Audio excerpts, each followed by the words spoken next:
welcome back to another episode of Tablemon History, and I'm sure many of you, will recognize this deck. I'm sure a lot of you will not. This is the deck that I placed third place at the World Championships all the way back in 2005. So that's where we pick up on the story. Had just gotten second place at Mexico Nationals. I earned my world trip in San Diego, and I was very excited to try again to become a world champion after my first experience at a world championship, my first time traveling outside of Mexico in 2004 to Florida. So I was really excited, and since I was still a minor, that meant my mom got to come with me, and once again my brother as well. They were all there, and this time my grandma came over as well. Since we have family who lives in, or who used to live in Tijuana, now they live in San Diego actually. So we had a big trip out of it. We actually arrived a little bit early on Wednesday, and I have right here my original Worlds report. Yeah, back then nobody made videos, there were no videos, so I typed it all down, and I felt like it would be a fun idea to like pretty much read it verbatim as it is. I'm gonna stick to the most important parts, right? Because it's really long. But yeah, I start out by saying, so yeah, by now you all know Jeremy won Worlds and I got third with an exact list except for 2 cards. And had we not been paired that way, we would have gotten first and second. By that I mean if we hadn't played in top 4, right? Because the other bracket were 2 Dark Tornado decks that we could have easily beat, as Jeremy did in the final. And back then you used to play for third place because there was a difference between the prizes for third place and the prize for fourth place. So you had to actually play it out for your third place match. So on to the report, I guess I type. So yeah, Adam Capriola, the original owner of 6 prizes, I'm sure a lot of you remember that, Jeremy Marin, the guy who won, and me had been testing this deck for literally months. I was so sick of play testing. We played every matchup at least 30 times, and I'm not joking, between all 3 of us combined. And we tested all games going second, right? So back then going first was a big advantage. So we tested games going second and got favorable matchups on all decks. Going first with Nidoqueen is broken. So I was pretty excited, and like any time you went first was like a huge advantage for the Nidoqueen deck. Because we had the thicker Pidgeot line, we were able to hit turn 1 Pidgeot like very consistently. We had an 11-page thread discussion in forums, right? Back then, before Facebook or Twitter or anything, we had on like forums, and that's where we discussed everything about the deck. 153 posts in total, where at least 40 or 50 of them were easily on what the last spot we had to work with on the list would be. Right? And then I go on to explain the origin of the deck, which was... Adam Capriola posted the first version with the thicker Pidgeot line, and this deck actually came from, like, back then we were talking, or Adam was in communication with some Japanese players who still play today, and we had talked with Yamato, the previous world champion. We were discussing and sharing ideas, and they had shared with us a Nidoqueen list that played Zapdos EX, right, and Pokemon catchers, or Pokemon reversals rather back then. Pokemon reversals so that you could kill your opponent's Pidgeot and limit their resources that way, right? And that's where the thicker Pidgeot line came into play as well and was born. Because that version of the deck was a little too inconsistent, and the energy was all wacky between the double rainbows, the grass, the lightning, the fighting. It was just all over the place. So we ended up settling on what you see right here.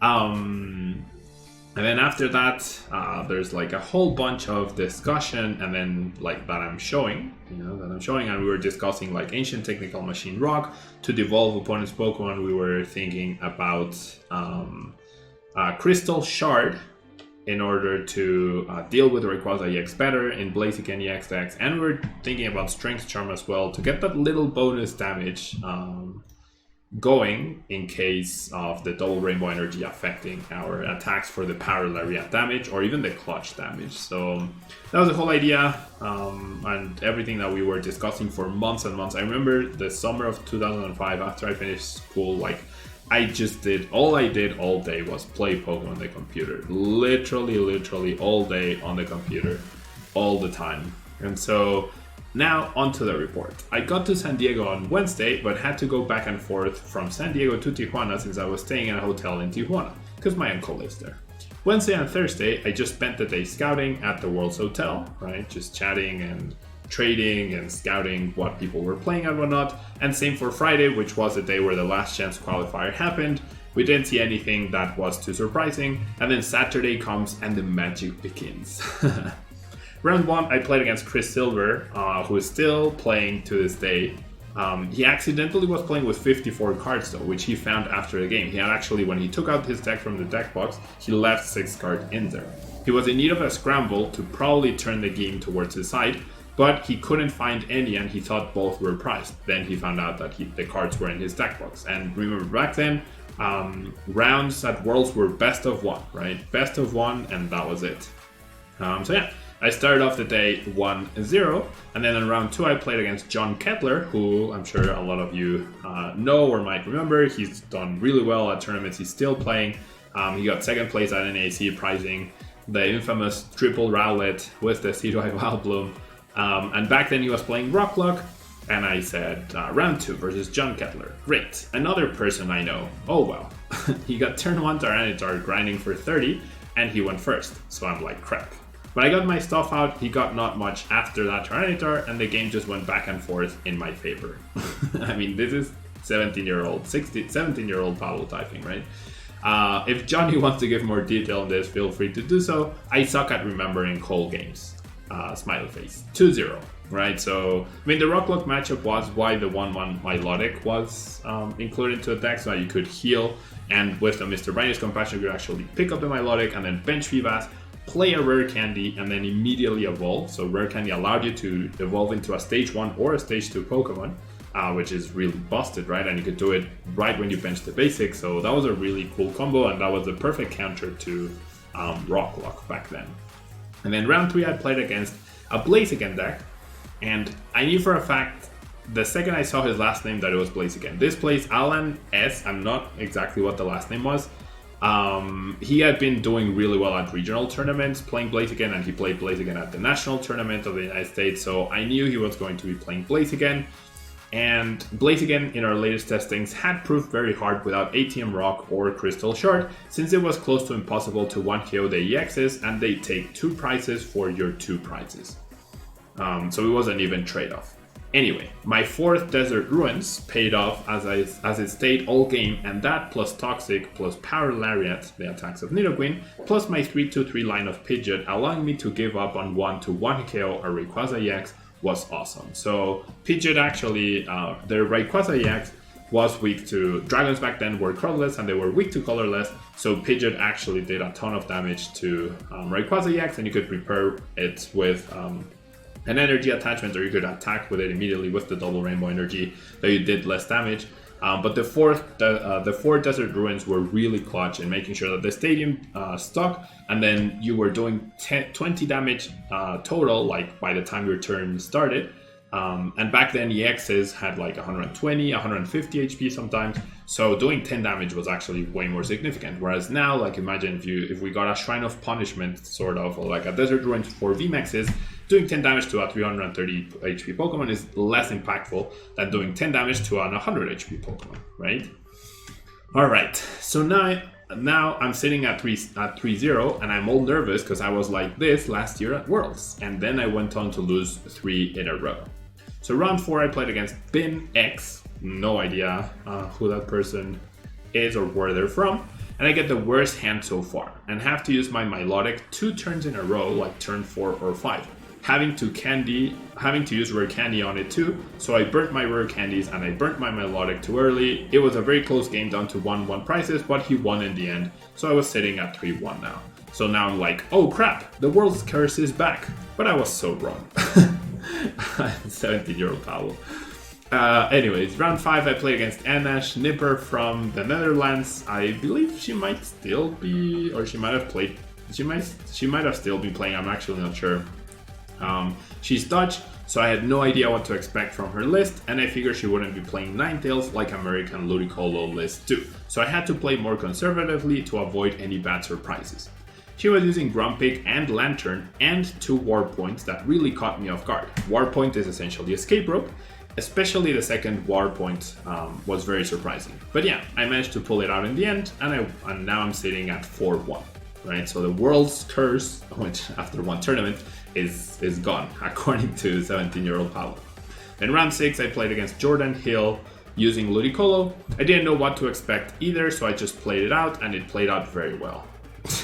After this match, he was like, "You need to win and place high, so you help my tiebreakers." But I think he won the other 2 rounds regardless. So I say nothing out of the game. The match against Ludicolo was always tricky because what Nidoqueen does is Paralariat does 40 damage plus 10 more damage for each evolution you have in play, right? So if you have 6 evolutions in play, including Nidoqueen, you're doing 100 damage, which allows you to 1-kill Ludicolo. But usually you pay for the attack cost because it costs 3 energy with the double Rainbow energy. So you would only be doing 90 damage. So I can't 1-kill Ludicolo. Ludicolo can't 1-kill me, so it's a 2-price trade-off. Unless I manage to power up a Nidoqueen for the Paralariat, then I can get back-to-back KOs on the Ludicolo. But the healing on the Milotic is really important. The Toxic attack was also pretty important. Doing previous damage with Clutch was also important. So we had a lot of ways to deal with what they had. But yeah, that was like the whole dynamic of the game, I guess. And then round 7, I played against Freddie K, who is still playing to this day and plays a ton with his daughter. And that's awesome to see that they both play and they're both really, really good. And I said, I was so mad I had to face yet another person I knew. Though I need to stop getting mad because in that next Worlds I'll probably face people that I know every single round. And that is sort of true to this day. This game went on and on. I got ahead, he put up a good fight, but I had it in the end. It was cool finally playing in real life, because me and him used to play a ton online back then in the Apprentice platform. So that was cool. And so at that point I am now 6-1. I am guaranteed no matter what to make it to day 2. Back then it was a top 32 cut, right? Single elimination, top 32 cut. Onwards, so the better you placed, essentially the weaker opponent you would be paired against, right? Just like in top 8, but back then they had top 32 cut at Worlds. And then round 8, I played against my good friend Jeremy Marin. Mirror, woo! Not. I hate mirrors. I actually play tested it in Mexico and I knew how to play it. Jeremy didn't test it, and these games take too long. It was my only game where I did not take all 6 prizes before time was called. We each had 5 prizes when time was called. And I was playing as fast as I could so it wouldn't be a time match, but nothing I could do. So time was called on Jeremy's turn and he didn't KO. So I retreated for Pidgeot and clutched. He couldn't knock out and we each had used our Brinies and Milotic, so there was nothing he could do. So essentially, back then the rule said if you're tied on prizes, there were no ties back then, I don't think. Yeah, they eliminated ties. There were ties in 2004 and then they eliminated them, so there were no ties in 2005 Worlds, or throughout the season I think. So if time got called and you were tied in prizes, you played until the next prize. Yeah, even though we had only each taken 1 prize each after half an hour of playing, whoever took the next prize won. And then since we play no switching cards, as you can see, the only way to get something out of the active is with Mr. Brini's Compassion or retreat. But the clutch attack from Pidgeot doesn't allow you to retreat. So I attacked with Pidgeot, prevented him from retreating.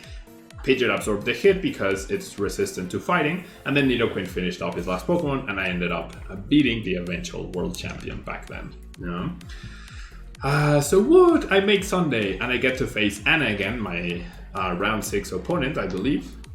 Round 5 opponent, actually. Which I really didn't like because she's really cool, but there was nothing I could do. I was ranked 5th place and Jeremy was ranked 9th place. If either of us had been ranked 1 spot higher, it would have been a Nidoqueen versus Nidoqueen final. But alas, that did not happen. So top 32 was finally best of 3 with a 1-hour time on Sunday. And so game 1, we each got set up, but my setup was better and she just couldn't keep up with my Nidoqueen, so I won the game. Game 2, this was pretty even and I was sure I had it, but I lost. It was a really good game and really tight. I don't know what happened. I really don't remember what happened that time. or why I lost. And then game 3 we had 10 minutes to go, and her start was awful. I got like 6 evolutions out turn 4 and took all 6 prizes before time ran out. GG Anna, your Ludolist was the one that caused me the most problems. So, I mean, I'm not sure, her slower start probably ended up being what caused a disadvantage for her, but apparently I got really well set up, and so I moved on to top 16 to play once again against the Blaziken deck that I had already placed the day before, that I already played against the day before. And so game 1, this is what happened. He goes first, has Jirachi, Pidgeot, and Torchic. Fire to Torchic, Wishing Star for something, and pass. I look for friends with my low Nidoran after using Draw and getting no basic. His turn, he wakes up, Wishing Stars, Rare Candies into Pidgeot. So he started Jirachi, PG, Torchic, not Pidgeot. Rare Candies into Pidgeot, Quick Searches, Rare Candies into Blaziken EX, Play Switch, attaches Fire, and uses Blaze Click. He flips out Tails, so then that means I'm burned. I do the burn check, I flip Tails, so I lose in like 2 minutes the first game. So I got donked essentially. That was a really long paragraph to say, or a really long sentence to say I got donked. And then game 2, this was pretty even, and I was playing very quickly to make sure it wouldn't end on time or whatever. The fourth Desert Ruins eventually caught up to him as he couldn't counter the fourth, and his EXs eventually died. And in game 3, I get a god setup this game versus his OK1, so I take an early advantage. Again, Desert Ruins got to him eventually, and for my last move, he had Moltres EX without any damage. My Nidoqueen was confused, so I just attached a heal energy. I had 6 evolutions out in play, so I did 100. Apparently I didn't have a double rainbow energy attached, and then I played, before I attacked, I obviously played Desert Ruins for the one shot. So Moltres EX is a card that had 110 HP, so I did the full damage with the Power Lariat from Nidoqueen, did the extra damage from the Desert Ruins, and that was how I won the top 16 match. GG Chris, I type. And then in top 8, I play against Sami Sekum, regarded as one of the best players from back then. He's from the UK, and we used to be friends, I guess. We're not anymore, but we used to be friends. And he was playing Medicham EX Ninetales. So that was like Medicham EX had won the US National Championship or Mach EX, one of the two. But we knew that those decks were going to be really popular, and they were very good because they stopped abilities. So like Blaziken, Pidgeot and stuff, and we knew they were a very good matchup because we were very efficient with our damage output with the Toxic.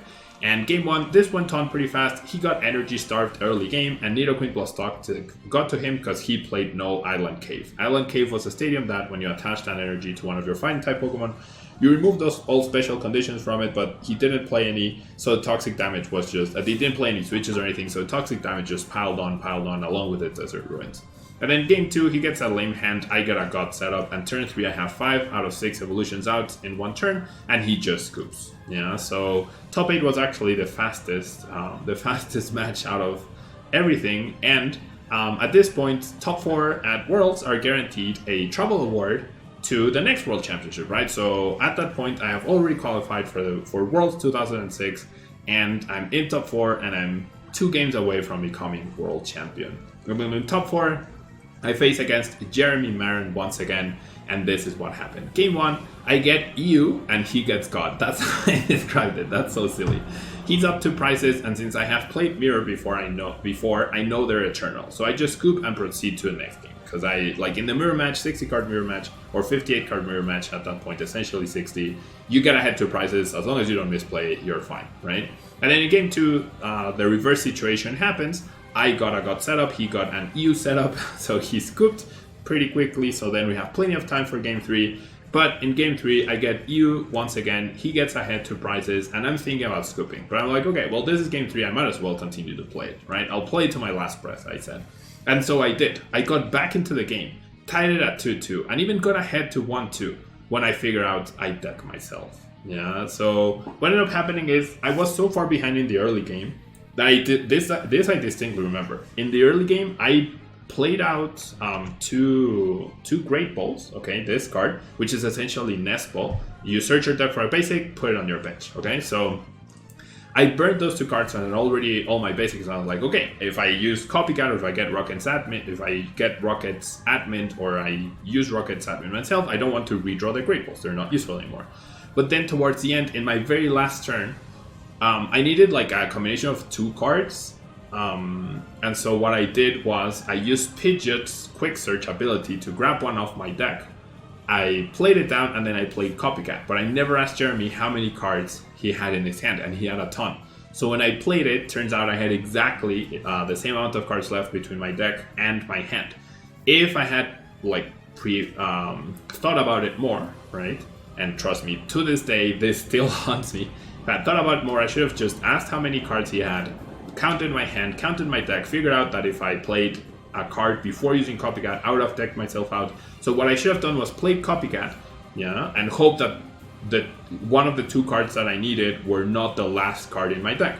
If it hadn't been, I would have been able to take a knockout that turn, and then the next turn I would have been able to finish off the game because I had turned the game around. So to this day, that still haunts me. I distinctly remember playing the 2 Great Balls as well, which if they had still been in the deck, I would have had 1 or 2 extra turns.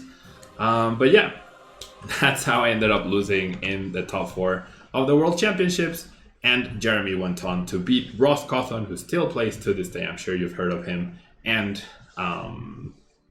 yeah, that's the history. But I still had another match to play, right? Because as I mentioned in the beginning, there is a 3rd and 4th match playoff against Ken Yukuhiro, I believe, who then went on to become a really good Magic player, last I heard. And he was playing Dark Tyranitar Magcargo. So game 1, this was a really good matchup. I was very confident, and then everything happened like so flawlessly. Game 1, I get a God setup, he gets okay, but after SD T-Tar goes down, so the Sandstorm T-Tar I think goes down, I just 1-KO everything in the deck with my fighting type Pokemon. Tyranitar is dark and weak to fighting, right? And then I typed Heart Milotic. Milotic ended up being really good because his deck was focused on spreading damage, so Milotic, like Feebas were kind of Milotic, just healed my whole board, and then I got a 1-shot.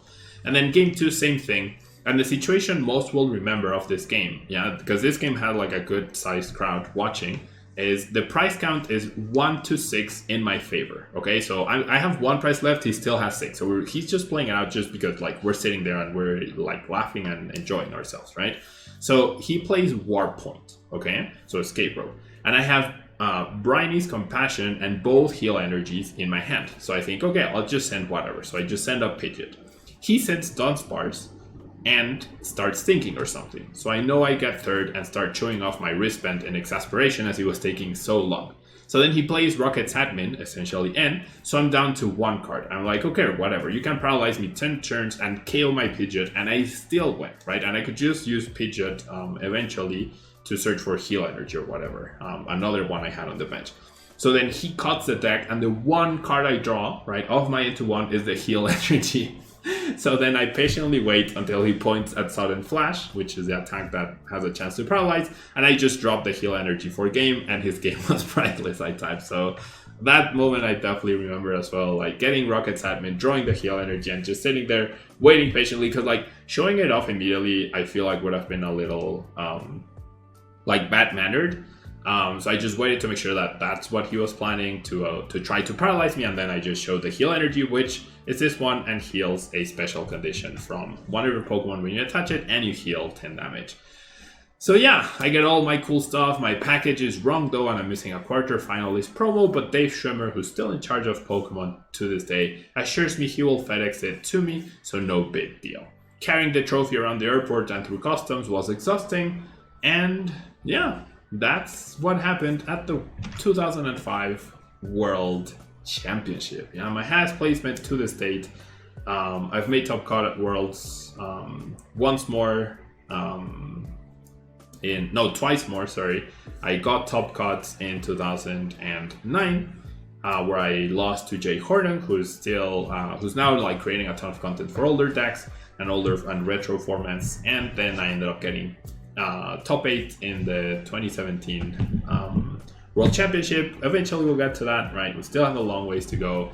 And now we have the 2006 season coming up, which some of you might know, some of you might not know, but it's one of the dark times.